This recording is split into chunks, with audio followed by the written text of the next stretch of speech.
ជាទស្សនភាពភ្ញៀវទេសចរជាតិអន្តរជាតិធ្វើដំណើរកម្សាន្ត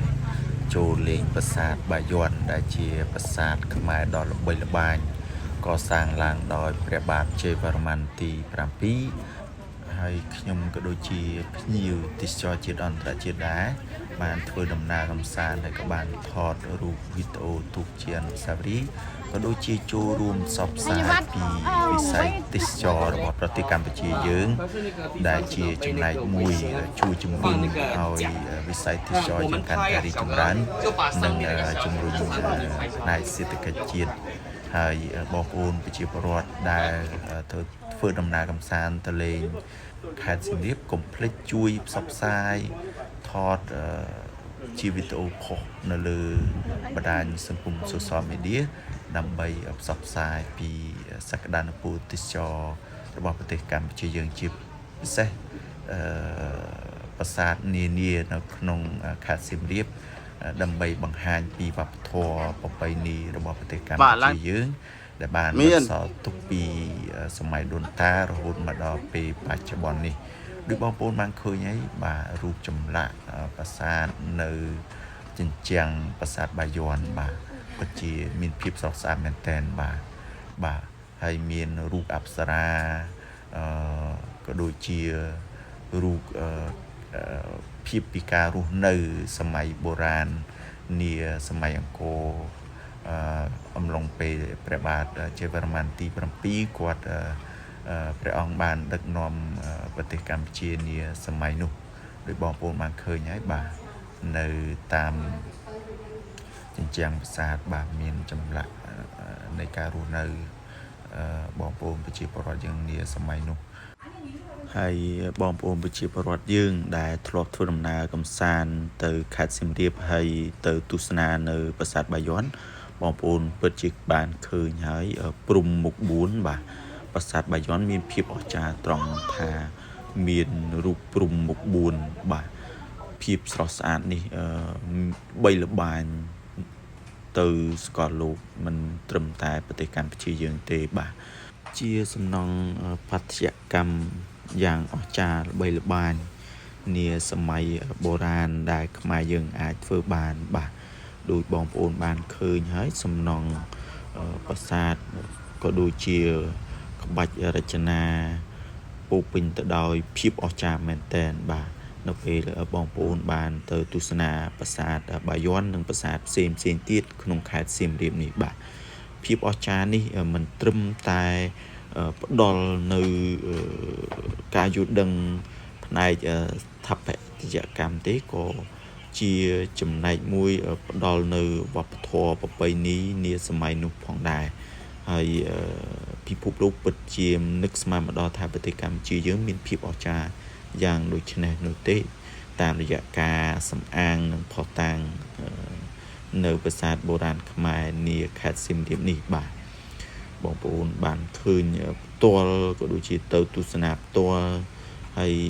ក៏បានឃើញក្នុងវីដេអូដែលបានផ្សព្វផ្សាយនៅលើ social media បណ្ដាញសង្គមផ្សេងៗហ្នឹងនេះជាផ្នែកមួយនៃប្រាសាទបាយ័នដែលខ្ញុំបានថតវីដេអូអញ្ចឹងណាហើយខ្ញុំមិនបានដើរសពគ្រប់កន្លែងនៃប្រាសាទបាយ័នទេបើបងប្អូនបានឃើញទស្សនភាពផ្សេងនៅរូបភាពផ្សេងបងប្អូនគួរតែថតជាវីដេអូនិងរូបភាពផុសលើបណ្ដាញសង្គមដើម្បីជាចំណាប់អារម្មណ៍ដល់ភ្ញៀវទេសចរជាតិអន្តរជាតិនៅពេលដែលគាត់បានឃើញអញ្ចឹងគាត់ក៏ចូលរួមចំណែកជួយផ្សព្វផ្សាយក៏ដូចជាចែករំលែកទៅដល់អ្នកដទៃបានឃើញដែរបាទវាជាចំណែកមួយជួយដល់វិស័យទេសចររបស់ប្រទេសកម្ពុជាយើងបាទដោយបងប្អូនបានឃើញក្នុងវីដេអូរបស់ខ្ញុំអញ្ចឹងបាទសំណង់ប្រាសាទបុរាណនៃប្រាសាទបាយ័នពិតជាអស្ចារ្យមែនទែនខ្ញុំនឹកគិតថាមនុស្សខ្មែរយើងសម័យជំនាន់ដើមហេតុអីបានគាត់នឹកឃើញកសាងមានភាពអស្ចារ្យបែបនេះយើងជាកូនចៅជំនាន់ក្រោយយើងពិតជារំភើបនៅពេលដែលឃើញដូនតាយើងបានបន្សល់នៅស្នាដៃយ៉ាងអស្ចារ្យបែបនេះយើងម្នាក់ពិតជាមានសេចក្តីរីករាយត្រេកអរហើយខិតខំថែរក្សានៅកេរដំណែលដូនតា ដែលបានបន្សល់ទុកឲ្យពួកយើងជាក្មេងចំនួនក្រោយរហូតតចំនួនទៅមុខទៀតជាក់ស្ដែងដោយបងប្អូនបានឃើញនេះបាទមានរូបព្រះរូបបដិមា